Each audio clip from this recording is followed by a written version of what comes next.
ఇంకోసారి హాయ్ అండి. చూసారు కదండి, ఇక్కడ మోదుగు పూల చెట్టు ఉందండి మా ఇంటి పక్కన. ఇక్కడికైతే వచ్చాము ఎందుకంటే హోలీ కదండి, పిల్లలు ఉన్నారు కదా మా ఇంట్లో. అందుకే మేమైతే పిల్లలకి అంటే ఎలాంటి సైడ్ ఎఫెక్ట్స్ లేకోకుండా మోదుగు పూలతోని కలర్స్ తయారు చేద్దామని చెప్పేసి మేమైతే మోదుగు పూలకు వచ్చాము. ఈ మోదుగు పూలు వల్ల యూజ్ ఏంటంటే, ఇప్పుడు మామూలుగా కెమికల్స్ కలర్స్ వాడటం వల్ల కళ్ళకి ఎఫెక్ట్, అందులో మళ్ళీ హెయిర్ ఫాల్ అవుతుంది. అలా కాకుండా ఈ న్యాచురల్ కలర్స్తోనే ఎంతసేపు ఆడుకున్నా పిల్లలకి ఏమీ కాదు. పిల్లల కోసం అయితే కలర్ తయారు చేద్దామని ఇక్కడైతే మోదుగు పూల కోసం వచ్చాము. అసలు చెట్టు చూడండి ఎంత బాగుందో.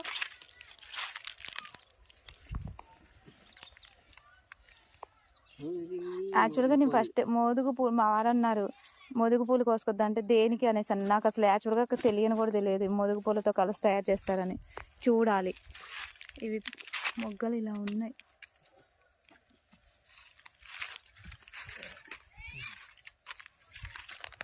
చెట్టు అంతా భలే ఉంది కదండి. ఊపు ఒకసారి కొమ్మలు.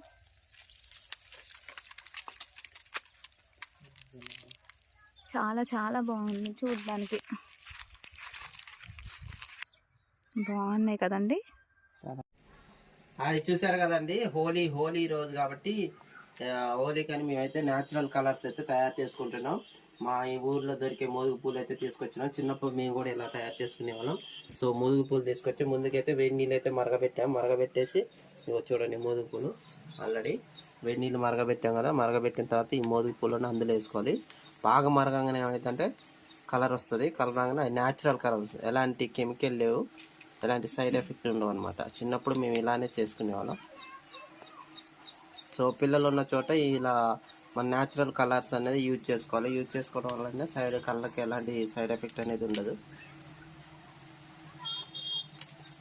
ఇట్లా వేసుకొని మరగబెట్టుకోవాలన్నమాట. మరిగే కొద్ది కలర్ వస్తుంది, న్యాచురల్ కలర్. గంటతో తిప్పొచ్చా? చెక్క గంటతో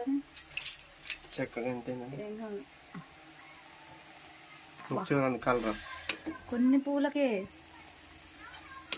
న్యాచురల్ కలర్ ఉద్దుకుంటలే కానీ బా కలర్ వచ్చి ఇది ఎట్లుందంటే మనం బిర్యానీలో ఆరెంజ్ కలర్స్ ఉంటాయిగా, ఆరెంజ్ కలర్ వచ్చినట్టు అట్లా వచ్చినాయి. అది చూస్తారు కదండి, రంగు నీళ్ళు ఇప్పుడు మేము తయారు చేసినాయి ఉడకబెట్టి. చూపెట్టరా తేజ, న్యాచురల్. సో చూసారు కదండి, ఇక పిల్లగాళ్ళు అయితే అందరూ సరదాగా అయితే హోలీ సెలబ్రేషన్ అయితే చేసాం మొత్తానికైతే.